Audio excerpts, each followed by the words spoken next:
Ko lang malaman, meron bang nag-utos sa'yo, sabi sa'yo na banggitin ang pangalan ni Senator Villanueva na ang tanging basis mo ay pinicturan mo ang isang telepono na hindi din sa'yo? Wala po, sir.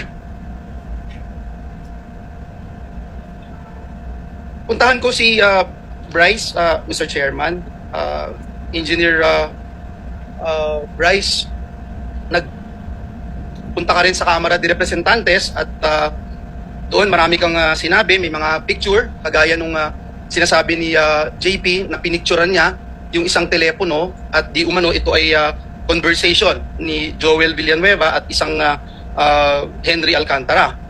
At nakakalungkot man na kahit ito'y isang picture lang from a different phone, parang tinanggap na gospel truth doon sa camera, no? May ipapakita rin akong picture sa iyo, Bryce. Pakitignan itong picture na to. Pakilakihan.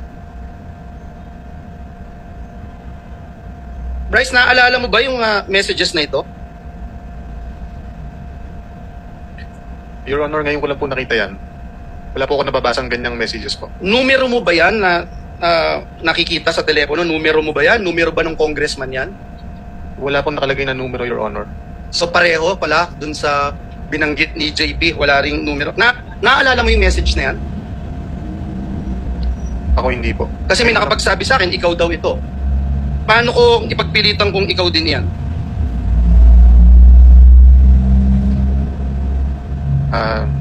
Nasa sa inyo na po yun, Your Honor.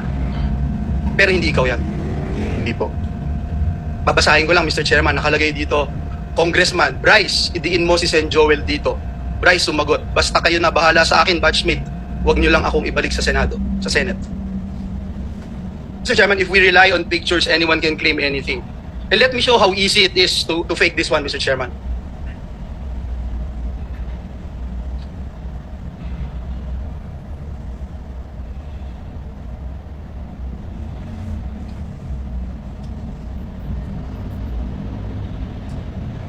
$20, Mr. Chairman.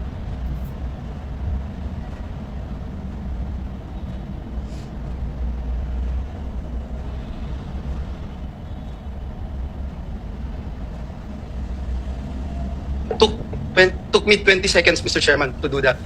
Mr. Chairman, maaaring sabihin yung cellphone na nag-picture at ang metadata ng picture na ito ay para sabihin kinuhanan talaga noong October 2023. Kanina si Mr. JP nagsasabi baka 2022.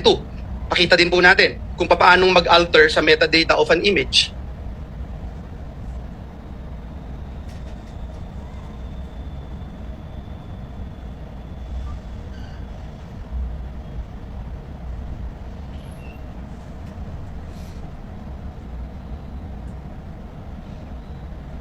Ganun po kadali, Mr. Chair. Mr. Chairman, bukod po sa napakadaling magdoktor ng picture, inamin niya po mismo doon sa camera.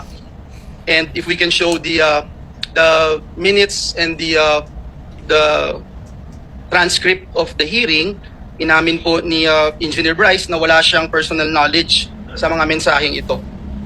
Can you confirm, Engineer Bryce, itong binanggit nyo na Your Honor regarding sa mga text messages po, wala po.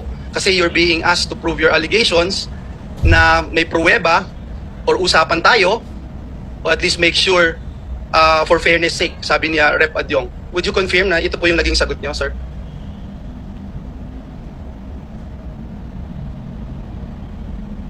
Yes, Your Honor. So ibig sabihin, hearsay, Mr. Chairman, daig pa po nito yung chismis. Nakakalungkot dahil yung chismis trying to destroy me, my name, our family, our loved ones. May mga anak din ako, Engineer Bryce. At higit sa lahat, yung simbahan na aking nire-represent na milyong-milyong tao ang nire-respeto yung aking pananampalataya.